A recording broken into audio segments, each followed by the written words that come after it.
예, 안녕하십니까. 저는 가톨릭대학교 서울성모병원 류마티스 내과에서 근무하는 곽승기 교수입니다.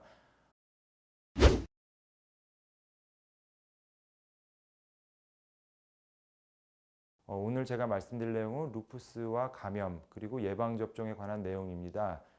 사실 광범위한 내용인데요. 특히 제가 지금 이 영상을 녹화하는 2021년 5월의 경우에는 이런 코로나 예방접종에 관한 여러 가지 걱정들이 있는데 그런 일반적인 그 루푸스 환자에서 감염 예방접종에 대한 내용부터 코로나19에 대한 내용까지 아주 중요한 내용만 쉽고 정확한 내용을 전달드릴 수 있도록 하겠습니다.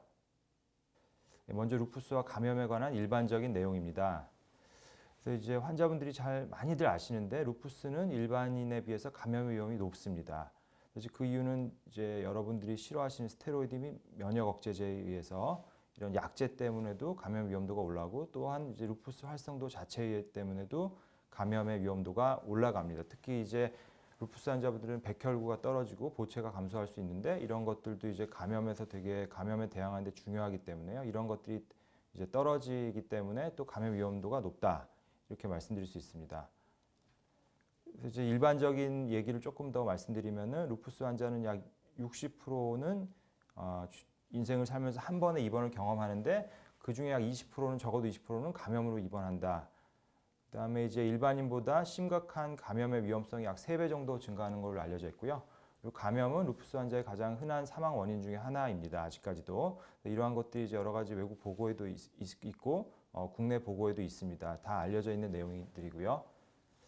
그다음에 이제 루푸스의 활성도가 높을수록 이 루푸스 활성도가 높게 되면 또 백혈구가 떨어지고 림프가 떨어지고 보채가 떨어지기 때문에 이런 것들이 다 이제 감염에 중요한 것들인데 루푸스 활성도가 높으면 이제 이런 것들이 떨어지니까 감염 위험도가 올라가고 또 이제 스테로이드 같은 걸 사용하게 되면은 감염 위험도가 올라갑니다. 근데 이제 아이러니컬하게 이런 루푸스 활성도가 높으면 감염의 위험도가 올라가는데 또 이 루푸스 활성도를 치료를 하기 위해서 스테로이드나 면역제를 쓰면 또 감염의 위험도가 또 올라갑니다. 그래서 이 두 개 사이에서 이 밸런스를 잘 맞추는 게 중요하겠습니다. 그리고 특히 이제 폐렴이나 호흡기 감염 혹은 이제 급성 신우신염 같은 요로 감염이 증가하고 또 대상포진과 같은 바이러스 감염. 특히 우리나라 같은 경우는 OECD 국가 중에서 결핵의 유병률이 가장 높은 나라입니다. 안타깝게도. 이러한 모든 감염들이 다 일반인보다 약 보고에 따라 2배에서 6배까지 증가하는 것으로 알려져 있습니다. 그래서 아까 서두에 말씀드렸다시피 루푸스가 악화되는 것과 감염과 이제 밀접한 어떤 관련이 있는데요. 루푸스가 악화되더라도 열이 날 수 있고 근육통, 권태감, 피로감 이런 것들이 올 수 있는데 복통도 올 수 있고요. 루푸스에 의한 장혈관염 같은 경우 복통이 오고 근데 이제 감염이 있을 때도 열도 나고 근육통도 있고 그렇습니다. 그래서 이런 것들이 또 두 개가 겹쳐 있는 경우도 있기 때문에요. 그래서 이제 루푸스가 악화되게 되면은 스테로이드나 면역제를 올려야 되는데 또 감염이 동반될 경우는 반대로 스테로이드나 면역제를 낮추고 또 이제 다른 항생제나 항바이러스를 써야 되기 때문에 반드시 그 주치의 교수님과 잘 상의를 해서 결정을 하셔야 될 것 같습니다. 이 루푸스가 악화되면은 감염도 올라가고 또 이 두 개가 동반되고 있는데 치료는 반대인데 둘 다 우리가 치료를 해야 되기 때문에 그 사이에서 잘 밸런스를 맞춰야 된다. 이게 이제 실질적으로 저희들이 치료하는 데 핵심이 되겠습니다. 그리고 이제 관심이 많으실 텐데 제가 오늘 녹화하는 날이 2021년 5월입니다. 그래서 이제 여러 가지 코비드-19 상황이 아직도 녹록치 않은데요. 관심들이 많고 질문도 많이 받습니다. 그래서 제가 뭐 코로나19 바이러스 전문가는 아닌데요. 루푸스 환자분들을 치료하는 입장에서 말씀을 드리면은 아직까지는 대부분 역학적 연구만이 존재합니다.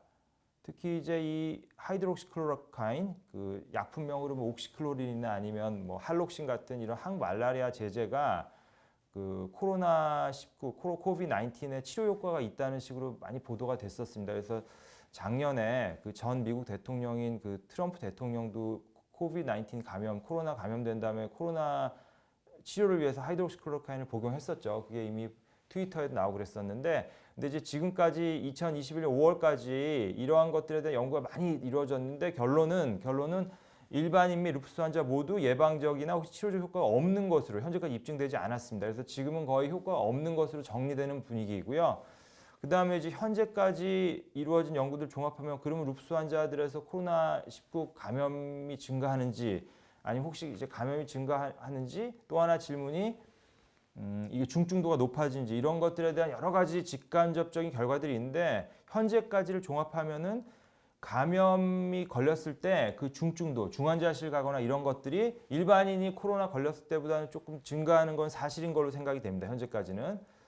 그래서 지금 2021년 5월 현재 외래에서 가장 많이 드는 질문이 루푸스 환자분들께 첫 번째가 뭐 질병에 대한 질문보다도 첫 번째가 이제 코로나 예방 접종 맞아도 되는지 그다음 두 번째로 아스트라제네카 맞아도 되는지 세 번째로 이제 질문은 아니고 본인의 결심을 얘기하시는 분들이 많은데 파이자 들어올 때까지 난 기다리겠다 이렇게 많이 말씀들을 하십니다. 그래서 이런 것들이 사실 이 코비드-19이 우리나라에 처음 환자 발생한 지가 2020년 1월이고 아직 1년 5개월 지났는데 여러 가지 말들이 많습니다. 잘못된 정보도 많고 사실 걱정도 되기도 하고 그러죠.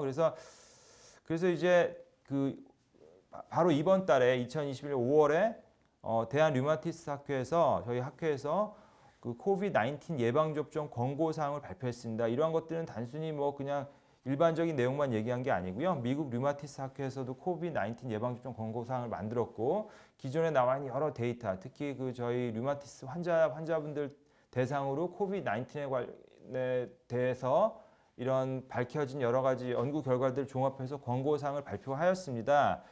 그래서 이제 이 내용을 다 말씀드릴 수 없는데 결론적으로 말씀을 드리면 이 초록에 나와 있는 내용인데요.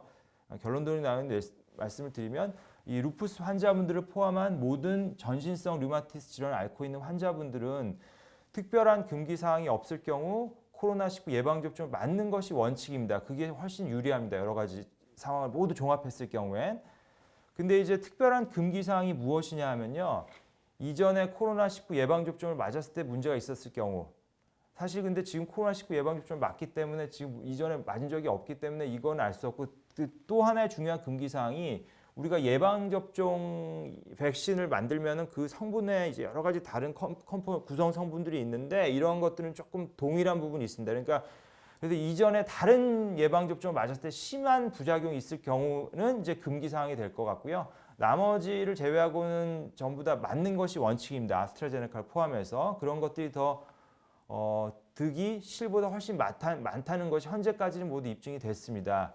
저도 그 2021년 3월에 아스트라제네카 1차를 맞았고 이제 다음 달에 2차 날짜가 잡혀 있습니다. 근데 저도 이제 예방주사 맞고 약간 이제 근육통도 있고 열도 있고 다음날 하루 좀 힘들긴 했는데 보통 그 예방접종의 부작용이 심각한 부작용이라 하면 저도 그 독감 예방접종을 매년 맞는데 환자분들 봐야 되니까 맞을 때마다 근육통이 오고 약간 열이 나는데요. 이런 것들은 이제 심각한 부작용이라고 얘기하지 않고 이제 아주 알레르기 반응이 심할 경우, 예를 들어 발진이 심한다든지 아니면 혈압이 떨어진다든지 이런 경우를 제외하고는 원래대로 원칙적으로는 예방 접종을 하시는 게 맞습니다.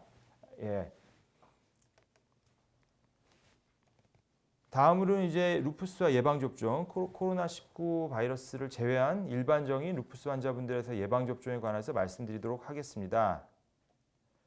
이제 예방접종의 종류는 지금 나와 있는 그 코비드-19 예방접종을 제외하고 일반적인 기존의 예방접종은요, 생백신과 사백신은 아닙니다. 생은 이게 살아있는 생, 사는 죽을 사자가 되기 때문에 살아있는 바이러스나 균을 넣어주는 게 생백신.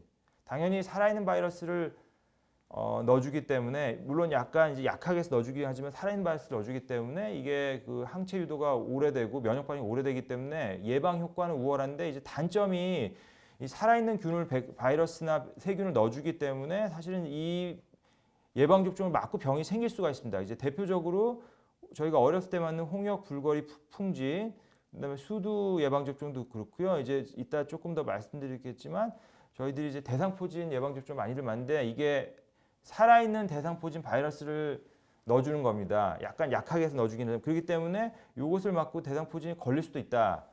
그래서 이제 원칙적으로는 나중에 또 말씀드리겠지만 루푸스 환자분들에서 대상포진 예방접종은 그렇게 권고되고 있지는 않습니다. 원칙적으로는. 그 다음에 이제 또 하나의 생백신과 대비되는 예방접종, 백신의 종류가 사백신입니다. 이제 죽을 사자이고요. 이것은 균을 갖다가 죽여서 넣든지 아니면은 균 전체가 아니라 균의 일부 성분만 넣어주는 겁니다. 그래서 단점은 반복 접종이 필요합니다. 면역 반응 예방 접종의 그 항체 형성이 좀 낮을 수 있기 때문에 그렇지만은 안전하다. 예, 안전합니다. 그래서 대표적으로 뭐 A형 간염, B형 간염 바이러스가 있고 저희가 매년 맞아야 하는 독감 예방 접종도 사백신이기 때문에 안전하게 맞을 수 있습니다. 또 폐렴 예방 접종이라고 환자분들이 알고 계신 폐렴 구균의 예방 접종도 사백신이기 때문에 비교적 아주 상당히 안전하고 효과가 우수한 것으로 알려져 있습니다. 그래서 이제 이것은 대한감염학회에서 재작년에 발표한 그 성인 예방 접종 권고 사항인데요. 제가 여기서 다시 한번 강조하고 싶은 거는 저희 류마티스 환자분들은 루푸스 환자분들은 이식 이외 면역 억제를 사용하고 있기 때문에 여러 가지 예방 접종에 대해 다시 또 말씀드리겠지만 이 대상포진 바이러스는 생백신이다. 즉 살아있는 대상포진 바이러스를 넣어주는 겁니다. 그렇기 때문에 사실은 원칙적으로는 대한감염학회에서는 금기 사항으로 되어 있습니다. 맞지 말라는 거죠. 예, 그래서 다시 또 말씀을 드리겠습니다. 그래서 이제 일반적인 예방접종 원칙을 말씀드리면은 사백신은 비교적 안전하다. 당연한 거고 생백신의 경우에는 꼭 전문의와 상의해서 필요한 경우에만 맞는 건데 대한감염학회 권고사항에서는 원칙적으로는 금기다. 맞지 말라는 거죠. 그러니까 루푸스 환자분들도 원래 대상포진 예방접종 맞지 말라는 게 대한감염학회 권고사항이고 저도 여기에 따라서 굳이 맞으실 필요 없다고 설명을 드리고 있습니다. 그 다음에 이제 원칙적으로는 질병 활성도가 안정적으로 잘 조절될 때 접종하면 좋을 것 같고요. 되도록이면 이제 면역제 치료 전에 사전에 접종을 하면 좋겠습니다. 예, 저도 이제 진단이 되게 되면은 바로 필요한 예방접종 바로바로 시행을 하려고 하는 편입니다. 그래서 이제 하나씩 살펴보면 인플루엔자는 우리가 독감이죠. 독감 바이러스, 독감 예방 접종인데 이건 사백신, 대부분 사백신이니까 안전하게 하면 되고 일반인 모든 성인은 연 1회 가을에 접종을 하는데 이 루푸스 환자분들은 꼭 맞는 걸로 되어 있습니다. 이것은 특별한 금기 사항이 없을 경우. 아까 금기 사항이라는 거는 이제 예방접종 맞고 나서 뭐 혈압이 떨어진다든지 뭐 너무 발진이 심하게 나든지 그런 것들이죠. 약간의 근육통이나 약간의 열감은 아주 심각한 부작용은 아니니까 모든 루푸스 환자분 맞는 게 원칙입니다. 그래서 이제 이게 3가, 4가가 있었는데 지금 4가로 맞으니까 크게 상관이 없고요.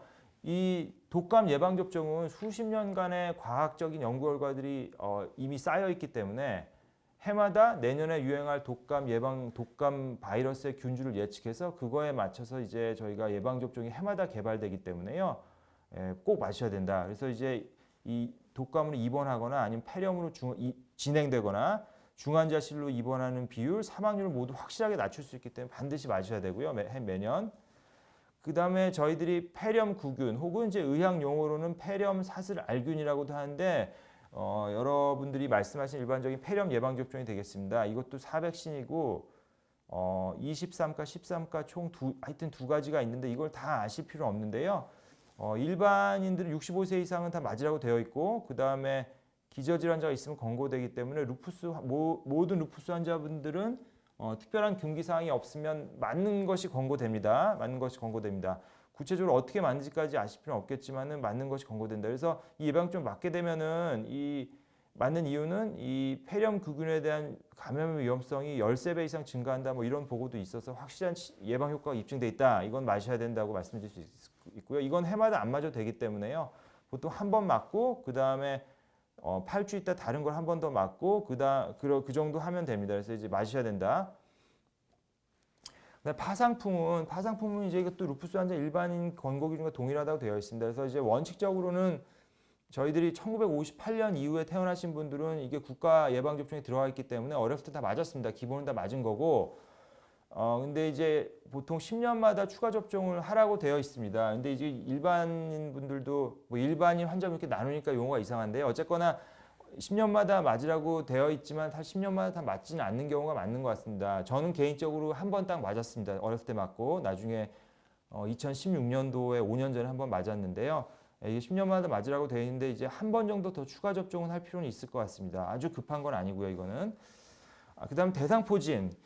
이 대상포진이 이제 문제가 되는 게 대상포진 하고 나서 이제 치료를 제대로 안 했을 경우에는 포진 후 통증이 오래 몇 달씩 가서 만성 통증이 될 수 있기 때문에 그래서 이런 거에 대한 걱정이 많으십니다. 사실 저도 2016년 4월에 지금부터 딱 5년 전에 제가 대상포진을 걸렸었습니다. 그때 이제 해외 연수 준비하느라고 거의 한 2주 동안 잠을 한 3시간씩밖에 못 자고 이렇게 일할 일이 있어서 그러니까 저도 대상포진이 눈 쪽으로 왔었는데요. 이제 이 오면은 빨리 항바이러스 치료를 하고 또 그 통증 예방약이나 통증 치료를 같이 하게 되면 만성으로 가지 않습니다. 일반적으로. 그러니까 대상포진이 걸리게 되면 치료를 신속하게 잘 하시면 되고요.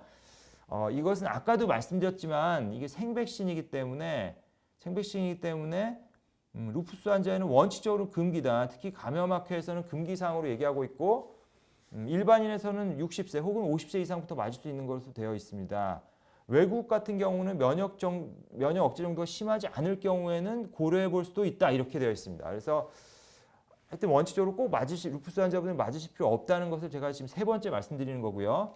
근데 이제 대상포진은 루푸스 질환 자체가 위험도를 1.7배 정도 증가시킨다고 아주 유명한 논문에서 나와 있는데 실질적으로 루푸스 환자분들에서 일반인보다 더 많이 생기는 건 확실합니다. 그렇기 때문에 대상포진이 오게 되면 너무 불안하지 마시고 잘 치료를 하시면 되고요. 실질적으로 일반적인 대상포진의 재발률은 전 인구에서 한번 걸렸을 때 4% 정도 재발하기 때문에요. 그렇게 재발률이 아주 높은 건 아닙니다. 그러니까 대상포진 치료를 잘 하시고 예방접종은 아주 특수한 경우에만 하시면 될 것 같습니다. 그다음에 A형 간염은 4백신이기 때문에 안전하게 맞으시면 되고요. 일반인 권고 기준하고 동일하게 하시면 됩니다. 일반인은 만 40세 미만일 경우에는 무조건 접종을 하라고 되어 있고 만 40세 이상일 경우에는 항체 검사를 해서 음성일 경우만 하라고 되어 있습니다. 왜냐하면 이게 어렸을 때 많이 노출되는 수가 있기 때문에요. 흑에도 많고 그래서 노출되는 수가 많기 때문에 저 같은 경우는 혈액 검사 해봤더니 이미 예방접종 맞은 적 없지만 항체가 있었습니다. 그래서 맞지 않았고요. 근데 B형 간염은 다 맞으셔야 됩니다. 근데 이제 이게 이 소아 때 이 무료 예방 접종에 들어있기 때문에 대부분 맞으셨을 것으로 생각이 되는데요. 예, 이건 만약 항체가 없다면 맞으셔야 되고요. 그 다음에 이제 홍역, 볼거리, 풍진이라고 이것도 어렸을 때 맞습니다. 이거는 생백신이기 때문에요. 생백신 때문에 루푸스 환자에서는 원칙적으로 금기로 알고 계시면 될 것 같습니다. 금기로. 그 다음에 이제 거의 마지막 부분이 왔는데 사람 유두종 바이러스라고 합니다. 이것은 이제 우리가 얘기하는 자궁경부암 예방접종이 되겠습니다. 자궁경부암. 그러면 이제 과연 루푸스 환자에서는 자궁경부암 증가할까? 예, 확실히 증가하는 것으로 알려져 있습니다. 그래서 맞는 게 좋습니다. 이게 맞는 게 좋고, 근데 최근에 몇 년 전부터 만 12세 전까지 여자 소아들에서 일반 예방 접종에 이게 포함이 됐습니다. 그래서 그 2회를 갖다가 국가에서 무료 접종을 해줍니다. 12세 전까지. 근데 이제 이게 국가 예방접종에 포함된 지가 얼마 안 되기 때문에 현재 루푸스 환자분들 중에 안 맞은 분이 많을 텐데요. 이게 원칙적으로는 총 3회 접종을 26세까지 마치는 것을 일단 권고를 하고 있습니다. 그 이유는 이제 27세가 넘어가게 되면 이 예방접종에 대한 예방 효과가 좀 떨어진다는 보고 같은 것들이 있기 때문에 원칙적으로 이제 26세 이전에 하는 게 좋다는 걸로 되어 있습니다. 이제 강의를 마칠 텐데요. 꼭 중요한 것은 다시 한번 말씀드리지만 그 독감 예방접종과 폐렴 예방접종 꼭 맞으시고 그다음 코로나 예방접종도 가능하면 접종하시는 것이 환자분들께 훨씬 유리할 것으로 생각이 됩니다. 경청해 주셔서 감사합니다.